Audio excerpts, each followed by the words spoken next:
What are we supposed to do tukishafika hapo? Hii mili zetu ziko na mechanism ya kujihili zenyewe.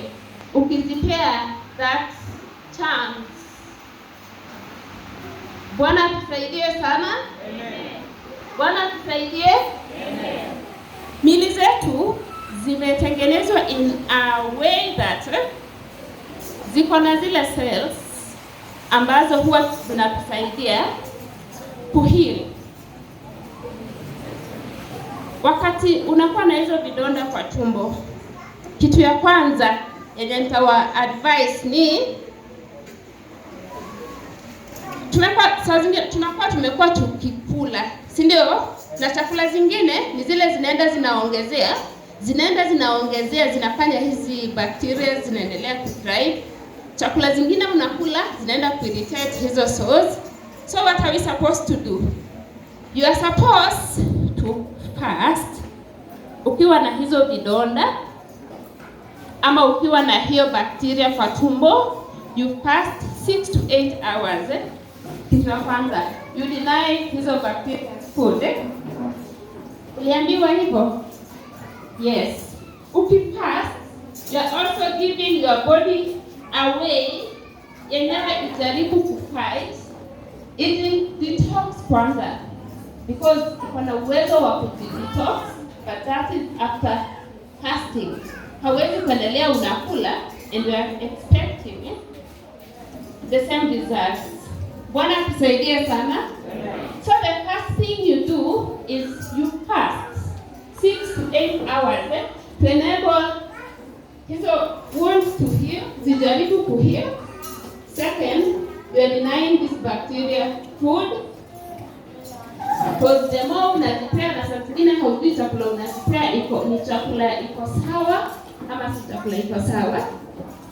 Ukishafanya hivyo na hiyo unaendelea na matibabu yako, this is an alternative way ya kusaidia that bacteria and also to ease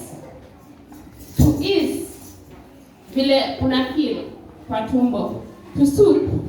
Sawa.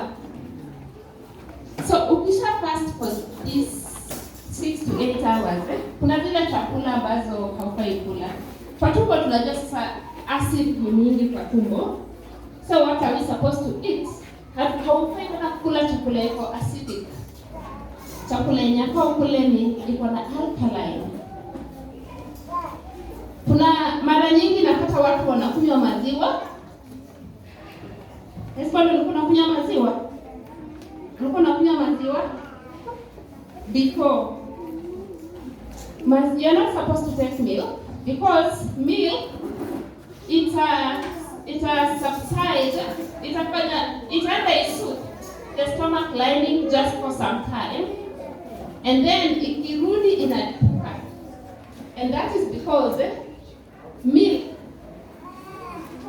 iko na some components zenye si anti-inflammatory. So inakaa kidogo alafu inaachilia, haikusaidii kitu chochote. Maziwa mzuri ya kunywa si fresh milk. Unatafuta ile low fat milk. Low fat iko sawa. You can also look for fermented milk. Na si ile imeferment na imekuwa kali kabisa, inakuwa kama acidic. Now we are concentrating on alkaline foods. Unatafuta kuna yogurt zile probiotic.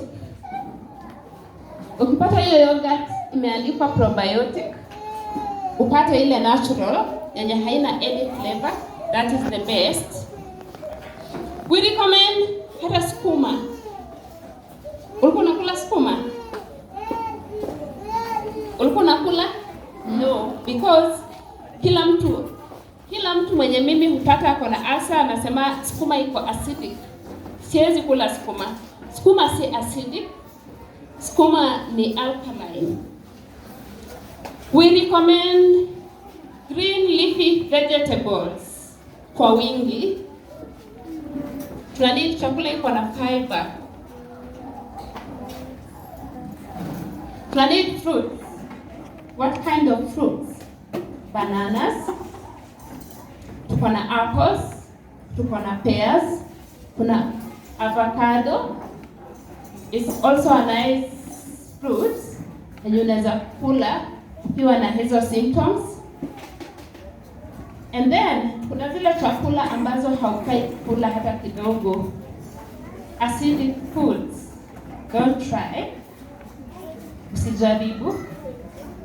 Kuna zile spicy foods, usijaribu. Hata tomato haufai kula. Nyanya, whether it's raw or cooked, haufai.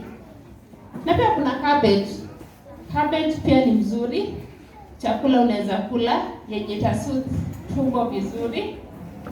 As you still take your medication to eradicate, you know, hizi chakula tunakula, tunazikula to ease the symptoms and also to create an environment for the healthy bacteria zipate nguvu, because hii bacteria H. pylori ilikuwa imezilemea, ndio hizi zirudi zipate nguvu, zikuje zikusaidie kufight as you also take your medication to eradicate the H. pylori bacteria.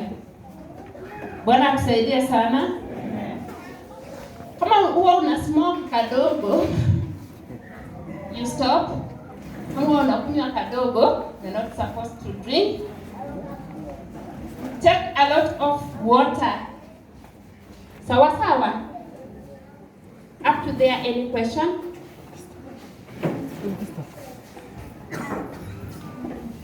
Baba Mo, do you have any question? I cannot miss to have a question with Mom.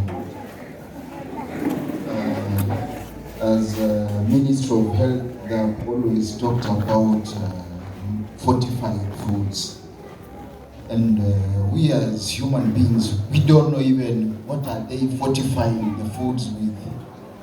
And you look at the foods themselves, they've already been processed and fortified. So, is it the Ministry of Health misleading us, or it is we who doesn't know what is coming up? Thank you. A very good question there. Now today I want to give you a secret. This is a secret yenye nataka kuambia leo. You see, those people who make these foods are the same people who owns the pharmaceutical. Hayeshe, where is Hayeshe? Rose Hayeshe? Amanda. The same companies that makes these foods, the fortified foods, are the same companies that owns the pharmaceutical companies. They'll make the foods for you, they'll process the foods for you, knowing well the effects of these foods. They'll also come up with the medication that will treat the same. That's what they don't tell you. They give you the food, you eat, and they know after all, if you come for the medicine, you buy it to treat yourself. So siku hizi tunasema everyone for themselves and God for us all.